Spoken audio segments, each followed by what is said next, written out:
Hello and welcome to Channel Sport this morning. It's great to have you join us again. I am Tayo Salam. This is what the show looks like today. We're starting off with the Nigerian Professional Football League match day 38. We're finally seeing some big results that we're going to be analyzing later on the show. Huge wins for AIM, and looks like they'll be going to the continent next season. Also on the program this time around in Europe, Leonardo Messi is set to leave Barcelona because of financial situations. And last but not the least, the record deal that's in England, the biggest transfer deal in England has now been completed. Jack Grealish is going to Manchester City.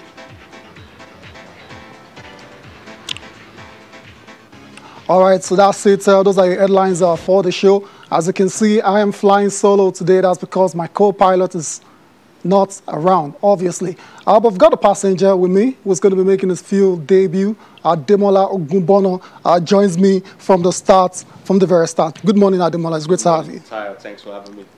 Indeed. Cece, I hope to see I'm fine wherever she is. Yeah. Hopefully get better and get back to what she knows how to do best. On, exactly. Yeah, that's my sidekick right there. And yeah, she's going to be back very soon. So let's just get on with the show quickly, and let's go straight to the Olympics.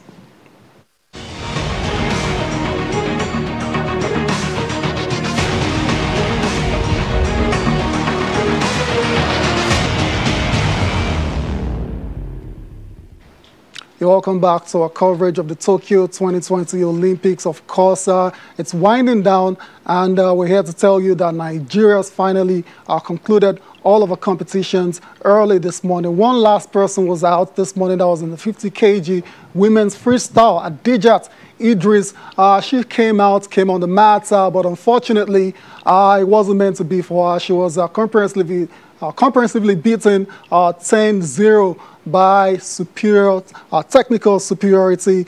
So that's the end of the road for Adijat Idris in the women's 50 kg freestyle. That means that Nigeria is going to end this competition with just 2 medals. We're going to see a confirmation of that very soon. That means we're going to win just 1 silver. That's a Blessing Oborududu. That's in the women's freestyle 68 kg, while in long jump, it's Ese Brume winning bronze for the country. So that's how the competition is going to end for Nigeria. Of course, the Olympics doesn't end until Sunday. Still so many competitions, but Nigeria is not going to be a part of it anymore.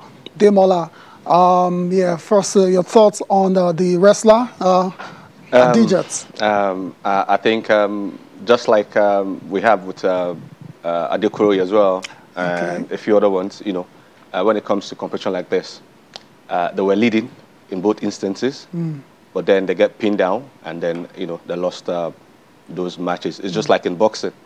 You might have been winning, you know, by points and all that, but once you get knocked out and you can't continue, that's the end for, you know. So it's sad for those girls, you know, because I think they really put their all in it. Yeah. But sadly, you know, they lost by those freak accidents, you know, in the game. And for Adijat Idris as well, in the 50 kg, who just fought earlier this morning. I mean, comprehensively beaten by the Ukrainian, their Livac. So we hope that we can do better. I mean, in Rio Olympics, we had just 1 medal to show for all our efforts. Yeah, right. This time around, we had 2 medals. So should we say it's an improvement, or no? What are you saying? I'm saying maybe it is an improvement, you know, as it were. 1 medal in Rio, 2 this time around. So maybe next Olympic we'll probably have 3 or 4 or 5, you know. So we'll see how it goes. You're being a bit sarcastic there. So for you, what's your highlights majorly for Team Nigeria? Your highlights and your low light. Who's impressed you the most? I see a few athletes with personal best records, and of course they went there, you know, did their best, and 2 medals to show for our effort. I'm sure we can do better. But I think I want a name. That's all. Like, who's impressed you the most on the Team Nigeria list? Of course, Ese Brume, Blessing Oborududu, Adekuro as well. You know, all those ladies. Yeah, even though she lost. They put their best foot forward. They tried their best. The shot put guy as well was 14th in the world. Okay. You know, got to the finals. see, for these guys, getting to the finals alone is a huge, win for them.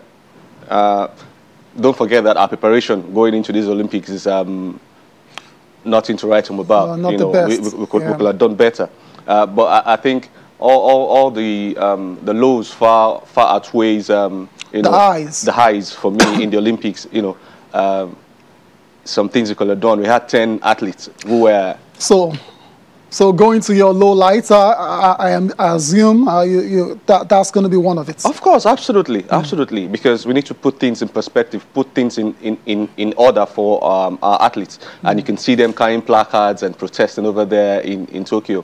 It doesn't bode well for Nigeria as a country. Right. I mean, we are always claiming to be the giant of Africa. I mean, we should always put our money where our mouth is and do what is needful, when it comes to competition such as this. All right, so that's it for Nigeria. 2 medals, 1 bronze and 1 silver at the Tokyo 2020 Olympics. And like I said, that's the end of our campaign in that side of the world. The Olympics is going to continue, and Monday we'll be doing our final wrap-up of the biggest sporting competition in the world. All right, now let's get on with the show this time around. Let's quickly give you updates coming from basketball. The United States of America, that's the women's side. They are through to the final of that competition where they'll be taking on either France. It's most likely going to be France, but we'll see, or Japan. They took on Serbia, and they won by 79 to 59 points. So the USA for the men and the women, they're in the final of the basketball events, and all those talks about the end of their dominance in basketball. So what do you have to say now? No, see, the truth is, these guys just barely had a week or thereabout, coming into the competition. Yes. So they tried to put a few friendlies together. Of course, they lost against Nigeria. They lost against a few other teams as well. Right. But we knew that going into the game, momentum is kicking for these guys. These guys are top athletes. They've been doing it, all through the season in the NBA. So I'm not surprised. You're not surprised, okay. At all, But then I saw the male semi-final yesterday, Slovenia. What a game that was against France. What a game Just it the was. 1 point. What a game it was. That block alone at the end of that game was worth it, for the French team. I've forgotten his name now. Nicolas Batum. The game-winning block was brilliant. I fell for Luka Doncic, with a broken finger all through the 4th quarter. I couldn't really play, but he made the plays. He had a triple-double, did his best, but then they came up short. Just when it mattered most. So France, USA, I think the US will still nick it, but France will give them a very good run for their money. Definitely, they already beat them in this competition as well too. And for the ladies, it's going to be USA taking on France or Japan. And for the Tigers, remember they were in the same group with these 2 teams. So for these 2 teams to go all the way to the semi-final tells you a lot about how good that they are. All right, so that's a wrap on the Olympics segment for today. Like I said earlier, I will come back on Monday. We're doing our final wrap-up.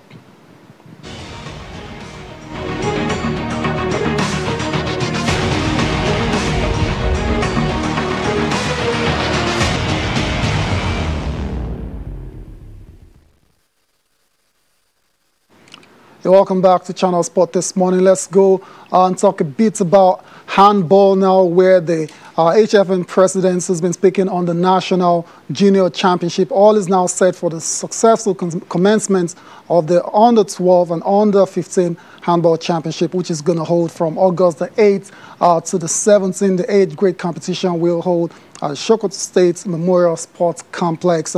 Participating teams will undergo screening at the venue of the competition. Let's listen to the HFN president.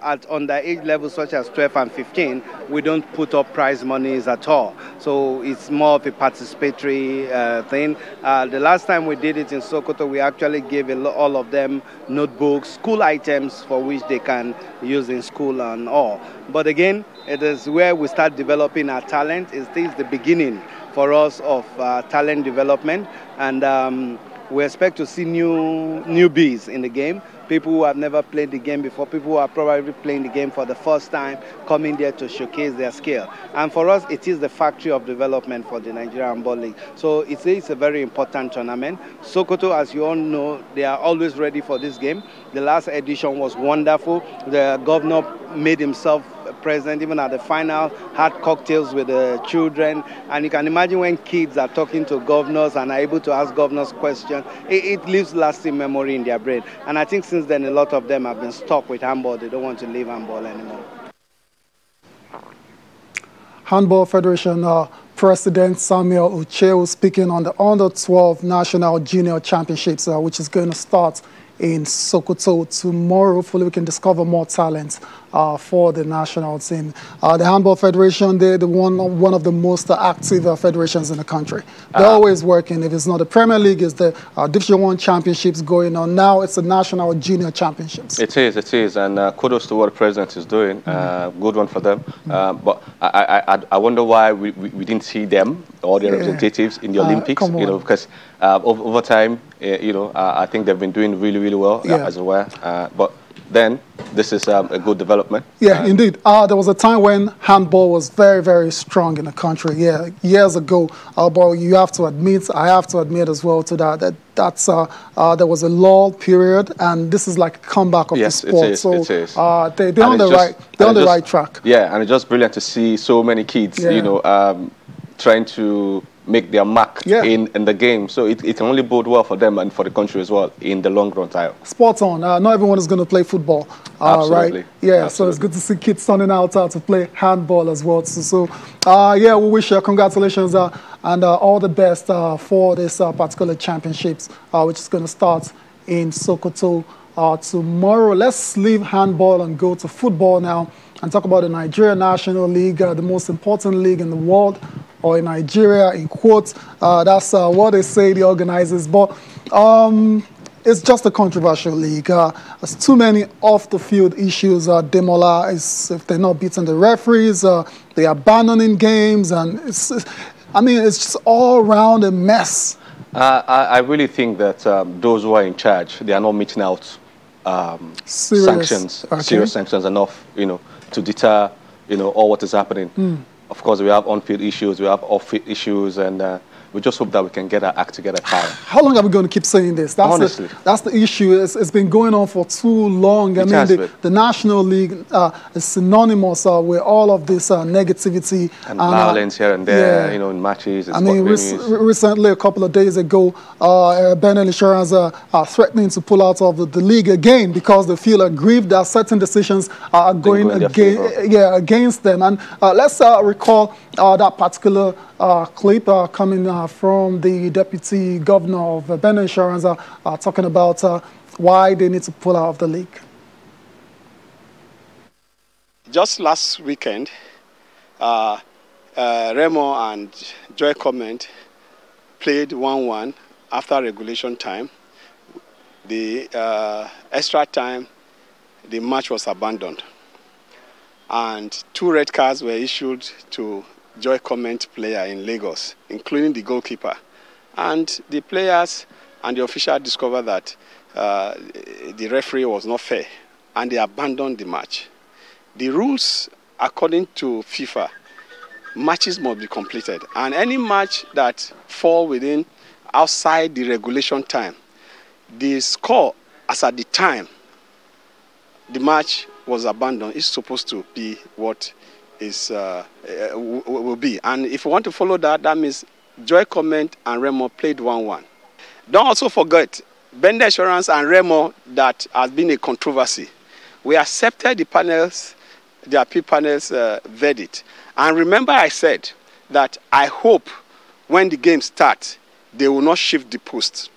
Now the game has started, they are shifting the post. Unfortunately, Remo now is on the receiving end because the rules favored them against Bender Assurance. Now, they are bending the rules now that it's not in favor of Remo, to favor Remo. And we are saying you cannot aid Remo to Premiership. That the proprietor of Remo is sponsoring the league does not make them aid Remo to Premiership. allegations there coming from the Bendel insurance camp, and true to their words, they actually did not play that match against Jay Etete in protest of certain decisions that they believe is going against them coming from the Nigerian National League. We've got a guest that's about to join us to talk about his own part on all of this situation, this matter. I'm talking about the owner and the chairman of Remo Stars, Kunle Shoname. Good morning, Kunle. It's great to have you on the show. Yeah, thank you very much. Very good morning to you. All right, it's great to have you. So what do you have to say to all of these allegations coming from the camp of Bendel Insurance, saying you're getting all of these favors? Well, okay, all right. Thank you for having me. I mean, it's quite nice, at least, to see my version of it. Okay. It's actually for me. For me, I'm only the proprietor of the club. I'm not the chairman of the club. I must put that record out there. Right. I mean, but I actually chose to engage in this because it mentioned the proprietor of the league. I mean, sorry, of Remo Stars, which is myself. All right. So that's why I felt maybe I should, talk about this. Okay, all right. There's some points that he raised there that I'll quickly just touch on. Number one, this particular player that just spoke on TV now, the player of Bendel Insurance, that just spoke on TV now. He said, number one, that he was happy that Bendel Insurance is leading the league with 5 points. That is not correct. That is a lie from the pit of hell. There is no 5-point difference between Remo and Bendel Insurance. They are leading with 3 points, and we have one game at home at hand. So that is point number one. Number two, the same player said scores was 1-1 after regulation time during our match with Joy Comet. That is another lie. That also is not correct. What was the scores? The scores was 1-1, right? But it is within regulation time, not after regulation time, when the penalty was given. But that is not even the crux of the matter. He said 2 red cards were given. I mean, I wonder which match this player watched. There was no 2 red cards in the match, none whatsoever. It was only a defender that was given the red card, and another defender bashed our striker, and we were awarded a penalty. And they refused to play. So there was no 2 red cards in the match. I don't know where he saw his own 2 red cards. He said 2 red cards were given, including the goalkeeper. That's not correct. Now, but lastly, he said the proprietor of Remo is sponsoring the league. Yeah. I mean, I wonder how people say things like this. Things that are simply not correct, that are very, very far. How can I be sponsoring the league that I will not know? How? And how did I sponsor the league? Is it monetarily? Is it in kind? How? How are we sponsoring the league? How? Did we give money? Did we give balls? Did we give, what are we sponsoring the league with? How can somebody just come out and alter such a statement? Such unfounded statements. I mean, it's unbelievable.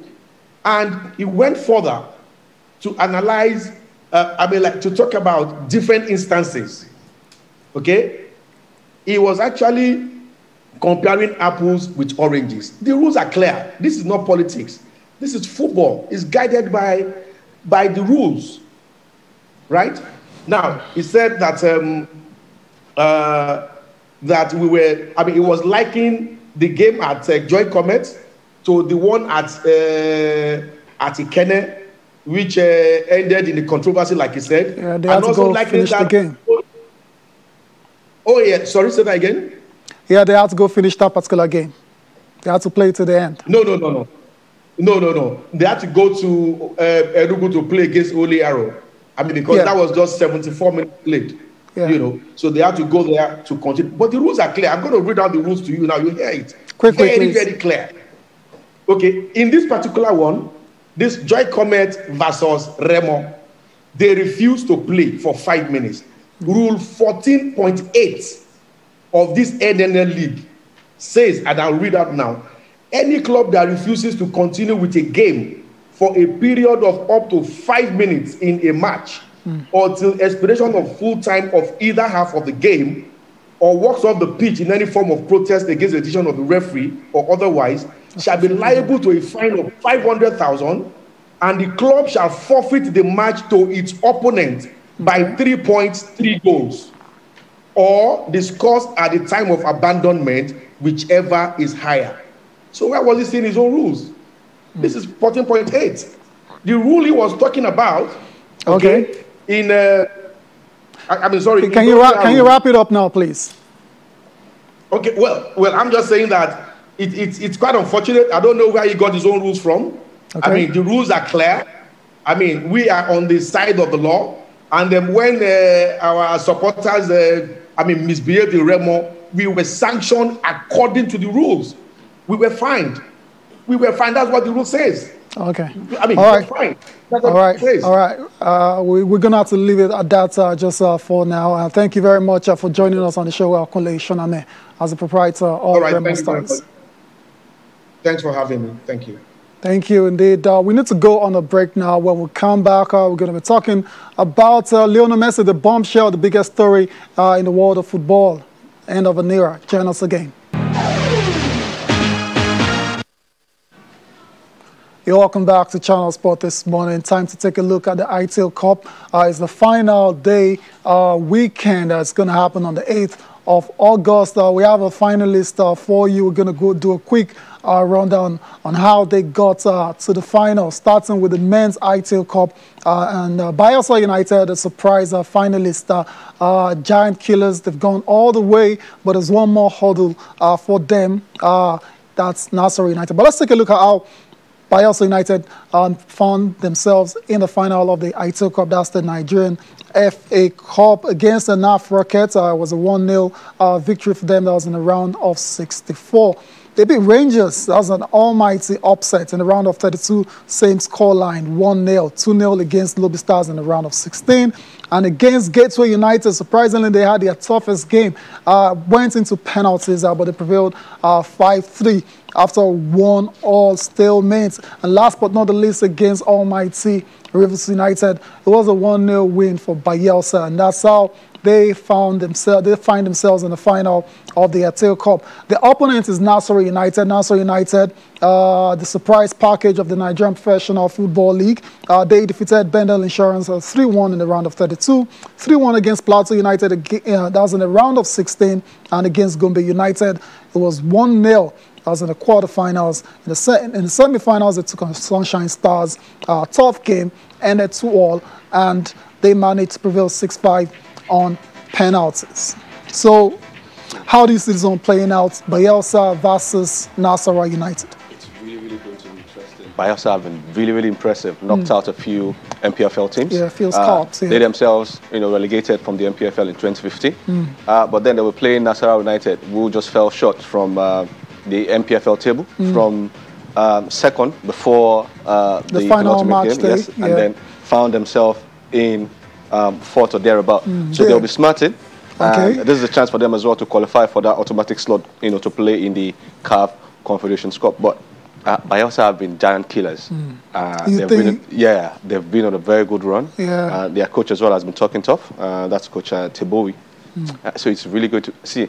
I can't call this match. You can't call this one, right? Don't ask me to call. But I think whoever wins is going to be deserving of their place, in the CAF Confederations. I think you made a good point when you talked about Nasarawa United, how the season has ended after playing well for so long, very consistent. But in the last couple of match days, they seem to have lost their hold on the second spot. I really felt for them. If only they could have gotten a point, I think they would have been, probably second, where maintain that same position. But then they lost and lost that place to Eyimba, who, for me, have been really impressive. So I think we're going to have a good match between Bayelsa and Nasarawa, on Sunday. And you're not calling it, right? So I'll let you off the hook right there. The ladies are going to be in action as well too. Of course, it's going to be Bayelsa Queens, another Bayelsa side. Something must be going on right in that part of the country. They'll take on FC Robo of Lagos. Let's take a look at the road to the final quickly, starting with Bayelsa United. It was 4-0 for them against Pelican Stars. That was in the round of 16. Against Delta Queens in the quarterfinals, they won by 2-0. In the semifinals, this was supposed to be their bus stop, but they stunned Rivers Angels by 5-0. Well beaten. A fantastic victory for Bayelsa Queens. Their opponents is FC Robo of Lagos, like I said. They defeated Confluence Queens in the round of 16 by 2-0. Against Nasarawa Amazons in the quarterfinals, that match ended 1-1, and they needed penalties to advance 3-2. Against Edo Queens in the semifinals, ended goalless and needed penalties again, which they won by 5-3. So it's all set for the final of the Itil Cup between for the men and for the women. That's a confirmation for you. All the details that you need to know about that final. Of course, it's going to be played at the Samuel Ogbemudia Stadium in Benin City on August the 8th. We have a guest ready to join us, of course. Unlike Ademola here, he doesn't have any problem, sticking his neck out. I'm talking about Fisayo. Fisayo, good morning. It's great to have you on the show. Good morning, Tayo. Good morning, Demola. It's really a huge pleasure to join you on the show again this morning. I know, right? I just gave you a little props right there. Like Demola, you don't have a problem. Coming up, who you think is going to get the job done? So I'll just go straight to you. Bayelsa United taking on Nassau United in the final of the men's Itil Cup. Wow, this is going to be my most difficult prediction in a while. Okay, take a stab at it. Just like you guys have reeled out the route to the final, you could see that Bayelsa United are not a team to just retire at all. True. The Nassau United now are at a desperate point with what they did in the second stanza of the league. They were 7th mid-season, but they climbed up to 2nd, only to lose out on continental places on the final day. They are going to be channeling all their energies into the Itil Cup final. Right. The grass in Benin will suffer on Sunday, definitely. But I think the game will go to penalties. Okay. Because the last time Nassau United was in the cup final was in 2016. They lost on penalties to FC Ifeanyi in Lagos. Bayelsa United are a very dogged side. Very, very dogged. They will take no prisoners. So it's going to go to penalties, and then anybody will take it from there. All right, I think I can let you off the hook. I mean, you've done a lot better than Demola right there. So we'll see how it pans out on Sunday between those two sides. For the ladies, though, I suppose this is going to be a lot more easier for you to predict. Bayelsa Queens and FC Robo, or not? Yeah, a little bit, but that's not to take anything away from the competitors as well. Okay.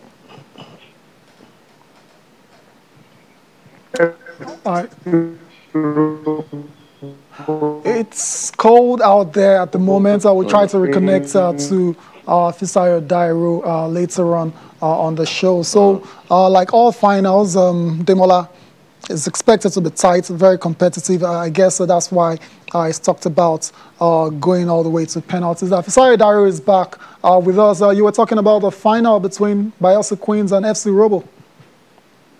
Yeah. I was saying that for FC Robo Queens, they have advanced from the side that we knew to be just to churn out talents, just to retain their status in the NWFL Premiership. But in the past couple of seasons, they've started competing. Right. They were the last Super Six in the Ijebu. They lost narrowly to Rivers Angels in the overall table. And now they're in the Itil Cup final. It's going to be difficult, but I think Bayelsa Queens have more than enough to deal with them. So I will stick my neck out straight for Bayelsa Queens to beat FC Robo Queens in that particular final. Wow, indeed. So Bayelsa Queens for the win. We'll get back to you on this on Monday, definitely, after the match must have gone down. All right, so let's go to the Nigerian Professional Football League now, where we saw match day 38. Match day 38 action yesterday. Very, very big results are coming up from across the country. Results with huge ramifications as well, it must be said. Abia Warriors, they just absolutely rained on the parade, in quotes, of Nassau United, ended 3-1. Dakada lost against Enyimba. That's the big result coming out of match day 38. Enyimba sneaking into that second position with that away victory in Dakada. Rangers International 2-0 over Plateau United. FC Fanyuba defeated Warri Wolves by a lone goal, already relegated FC Fanyuba. Both sides, as a matter of fact, are going down to the NNL. Atland 1-0 over Kano Pillars. Kwara United 3-0 over Katsina United. Lobby Stars defeated Aqua United, the champions, by 2-1. MFM Rider in Lagos defeated Jigawa Stars 2-0. Sunshine Stars 1-0 over Rivers United. And last but not the least, Wicked Tourists defeated Adamawa United, already relegated, by 2-0. We'll come to Fisayo quickly. The biggest results coming out of match day 38 surely has to be Enyimba going away to Dakada and getting all 3 points. The last time you were on the show, you talked about how Enyimba flattered to deceive and they never deliver when you want them to or when they need to. But guess what? Looks like they saved the last for the best, or the best for the last. Yeah, you are very, very correct in that aspect. And I must say that the results yesterday, they were relief, sort of, because many people were expecting some abracadabra result there and there. But I think if you look at the old 10 results, they're a mirror of what we've been getting all through the season. Before yesterday's game in New York against Dakada, Enyimba had won the most away games of all the 20 teams. So going there in New York to beat Dakada FC was just what they normally do. They were one of the best teams away from home. So the only thing they did special yesterday was that for the first time in a match in all competitions, Enyimba scored 3 goals. They've never scored more than 2 all through the season. So they got the 3 goals and they were able to secure their continental spot. In other games, Abia Warriors do what they normally do in a big way. I've seen them there a number of times and they are unplayable. Kwara United do what they normally do against Katsina in Ilorin. They scored tons of goals, right there in Ilorin, and that's my own happiness. That we didn't get results that would cast aspersion on the credibility of the league on the final day of the season. With a lot of teams needing desperate results here and there, that's my own happiness. Yeah, that's a positive, surely, Demola. Absolutely, games going. Yes, no issues. No rancor, no issues. Brilliant for Enyimba as well. At some point they had like 4 matches that they outstanding because of their exertions in cup competitions, and for them, then we always thought, okay, Enyimba were always going to come back, but then they lost a few of those matches and drew, and matches that you expected that they will win. But to see them come back, and make that second position there is just brilliant for Enyimba. Of course, they are representing Nigeria in cup competitions, as aware. So brilliant win for them, especially the fact that they did it away, to Dakada. And some good wins as well for Kwara United and Wiki Tourists as well. Enugu Rangers as well. Brilliant result for them, winning those matches at home. You always felt that home advantage, and of course with crowd, allowed in 30% crowd as well. So you always knew that home matches were going to be favorable to the guys playing at home. But for Enyimba to go away and do that, and knowing that they had to, so it's a brilliant win for Enyimba. Mighty impressive results for the People's Elephants indeed. And it looks like they'll be representing Nigeria in the CAF Champions League next season. We've got Promise Etim as well. Of course, Promise is a regular on the show when it comes to the Nigerian Professional Football League. He joins us now from Uyo. Promise, thank you for joining us on the program. Yeah, thank you. Good morning. Good morning. Good morning. So let's just dive straight into it. Of course, Aqua United were champions already. But your thoughts on match day 38? Well, I think it was an interesting match there. Just like Sayas rightly said, the results really, some of the results we actually saw at the end of the day wasn't exactly what we predicted because when teams like, for instance, Kano Pillars were desperately in need of a victory in Owerri against Hadland FC, one could say that Hadland had nothing to play for, but they still showed some level of character and still went ahead to win that game. Even in Lagos, Jigawa Golden Stars also were desperately in need of points against MFM of Lagos. But at the end of the day, MFM thumped them 2 goals to nil. But I think I saw that game between Dakar FC and Ayimba Aimba. International. Ayimba has had a very poor season, no doubt about that. But they were able to do something extraordinary yesterday. And I saw the best of Samad Kadiri for a very long time. He scored one of those goals, and now while not getting a brace at the end of the day.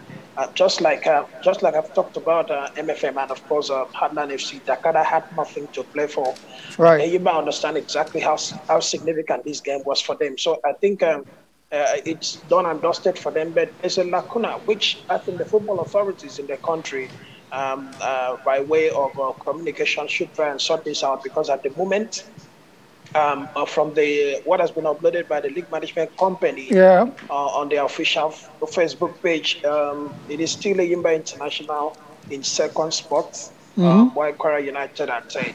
And you could see the celebrations in Ilorin, where fans actually thought that Kwara United, having had a very blissful season, probably had gotten a continental ticket at the end of the day. So I think there's room for a clarity within the next 24 hours or so, or the nearest possible time, as regards who will represent Nigeria in the CAF Champions League and the CAF Confederations Cup. Because we saw a decision from the NFF Disciplinary Committee yesterday, reportedly ceding 3 points and 3 goals to Rivers United, which has brought a different twist to how things should span out in terms of the league table. So I think it's very key that this is sorted out once and for all, so we can give the teams the leeway and the opportunity to prepare. They have just a little over a month to prepare for the first round of action in the CAF competitions. So it's very significant that within the next few days, or if not as this is sorted out, so we know which team actually, we know Kwara United have won the league. So between Ayimba and Rivers United, who is placed second?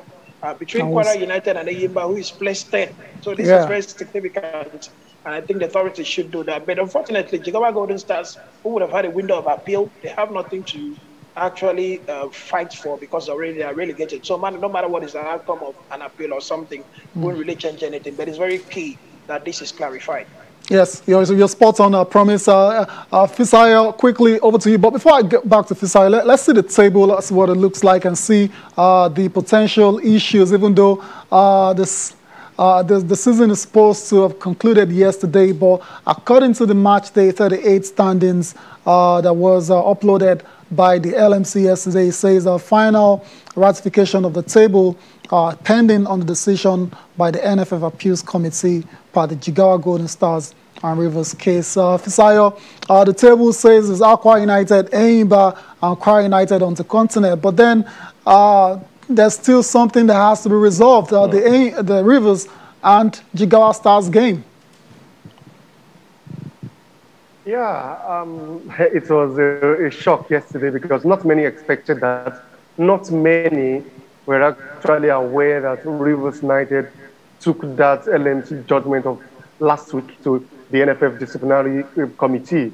So that came at around half time when the games were being decided on the pitch. So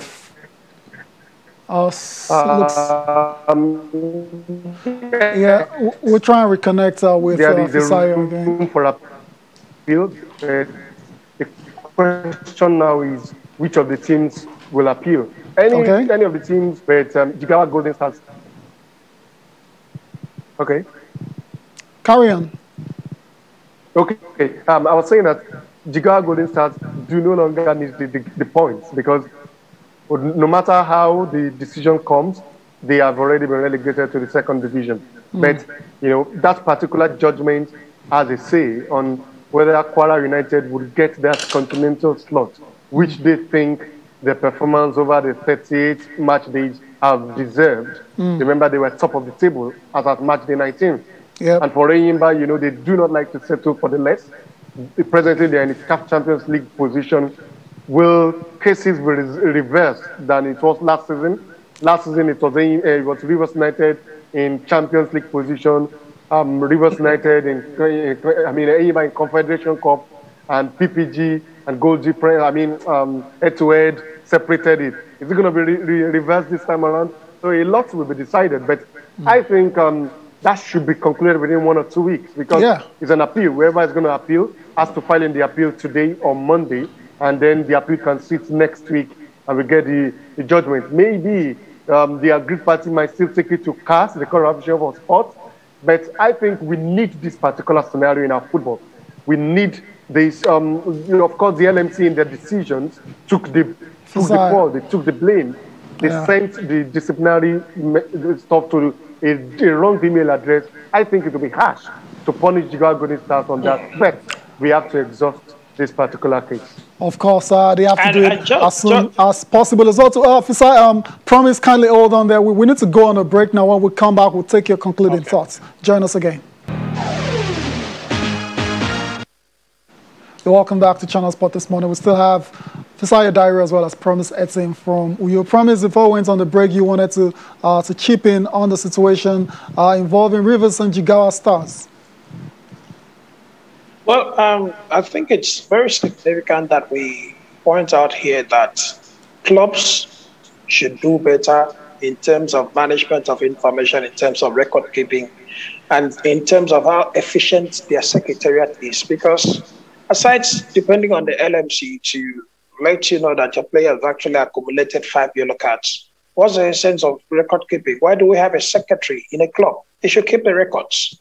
I mean, you should know what happens in terms of how your players are booked, and you should have a complete detail of such if you don't have one. So it's very unfortunate this has happened, and it's a big lesson to everyone. And it's time for the clubs to look at how they can optimize their secretariats to get the job done better. So we don't come up, issues of this magnitude don't come up, because for me, generally, no matter how you look at it, it's embarrassing at the end of the day. But I also think, and I feel lessons have been learned, and clubs should keep their records, and they should be tidy as much as they can, because we don't want a repeat of such incidents in the near future. And Fisaya has talked about appeal. I don't know exactly who's going to appeal, because Jigawa has nothing at stake. Enyimba cannot appeal. Kwara United cannot appeal, because they can appeal, but what will be the subject of their appeal? Because this is a case that directly involved Jigawa Golden Stars and Rivers United. So in a way, directly or indirectly, no matter how you look at it, what will be the substance of their appeal? The decision has been taken and it affects 2 teams. So the dissenting parties, the party that's not comfortable with the decision, should launch an appeal. But at the end of the day, I think I would love to see what will be the content of a possible appeal from Enyimba or Kwara United in this case, because they are the 2 teams that are directly involved. Because I know Jigawa have got nothing to actually appeal for. They're already relegated. It's a promise, well spoken, well said. Thank you very much for joining us on the program. Fisaya, a quick reply before we let you go as well.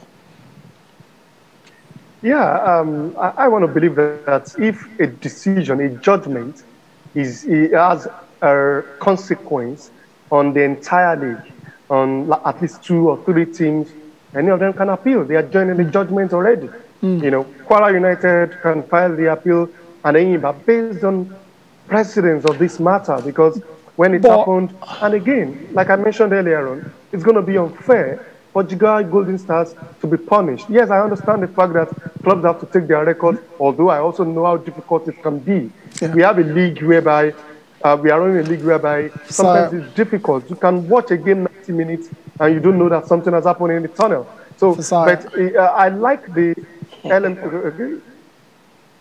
Just wrap it up, please. Okay. So what I was just trying to say is that any of the clubs can appeal because they are involved in the judgment. Yeah. And by that, I hope that we have a solution that will have a lasting positive effect on the league and its administration. Well said, Fisayo Dairo. Thank you for joining us on the show as the football correspondent for the ACL. Thank you very much. Thank you for having me. Yeah. Promise, thank you as well. Thanks for joining us. Hopefully we can do this again in the next season. Thank you. We hope for a better 2021-2022 season. Absolutely, absolutely. All right, so that's it for the Nigerian Professional Football League. As soon as we get the judgment or the verdict on the Rivers and Jigawa Stars situation, we'll be letting you know on the program. Let's quickly go to Europe now and tell you about the biggest football story coming out of that side of the world. Leonardo Messi, despite agreeing a new contract and agreeing to take a pay cut, he's going to leave Barcelona because of financial and structural obstacles in La Liga. Wow. Didn't see that coming. Or did you see it? Nobody saw that coming. Well, there's been rumblings about this. I mean, even after agreeing the deal, they couldn't register him because of this financial situation in Barcelona. But behind the scenes, we are made to believe that Messi, is going to be given a 5-year contract. Of course, slashed his earnings, enough. But Messi has always been a one-man club. He has been there since 2013 when he signed that contract on a piece of cloth, on an handkerchief, back then, and Messi has been known to be, a one-man club. I was seeing the interview that Itil did a few days ago, and he was saying he didn't see Messi leaving at all, that Messi has always been a one-man club. He's going to be a one-man club.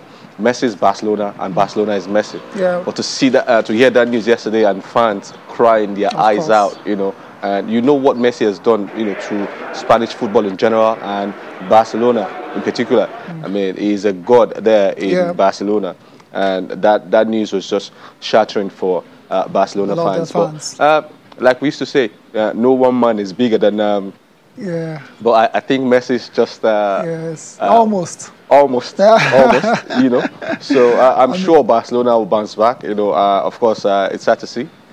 From their fans' perspective, but hey, life must definitely go on. It is what it is. 672 goals in 778 appearances. The confirmation coming from Barcelona. The statements are confirming Messi's departure. Like I said, despite Barcelona and Messi having reached an agreement and a clear intention of both parties to sign a new contract today, this cannot happen because of financial and structural obstacles as per Spanish La Liga regulations. As a result of this situation, Messi shall not be staying on at Barcelona. Both parties deeply regret the wishes of the player, and the club will not be fulfilled. So that's it from Barcelona. And they go on to say, they of course express their gratitude to the player for his contributions to the club, and they wish him all the very best for the future in his personal and professional life. So it looks like it's an end of an era, or perhaps something might still just happen and Messi will somehow find his way back to Barcelona. I mean, La Liga could do something about this particular rule that is preventing Messi from being registered for the new season. Quickly, still talking football, Jack Grealish, like I said at the start of the show, the biggest football transfer in British history has now been completed. Jack Grealish is gone to Man City for £100 million sterling. Wow. That's a whole lot of money, Tayo. Wow. Jack Grealish becomes the first Englishman to, be bought for a record £100 million. It's a huge sum. Of course, there's no taking anything away from Jack Grealish. He's a brilliant talent. A good player, He's a good player. But then for £100 million quid, I think, of course, good? you know the British and their press and their players. But then again, I think Jack Grealish, fantastic player. But it just begs to wonder what will have happened had Man City, known, inside information about the Messi situation. You wonder if they would still have gone for Jack Grealish, as well. But if Messi was available. Exactly, But now, with £100 million quid spent already, and looking to get Harry Kane as well. So I think Harry Kane might just find himself in a limbo now, whether he's going to make it to Manchester City or not. Because you look at the clubs that can afford Messi as well. of course, the PSG of this world, Manchester City, Man United as well. And there have been pictures prior to now of Messi and Neymar and a few Argentina guys who plays for PSG, you know, making the rounds. You wonder if there's something. So we hear that talks already going on with PSG, so we'll definitely keep an eye on that situation between Messi and the Paris club. Let's take a listen to the first words of Jack Grealish as a Man City player. No, I'm over the moon.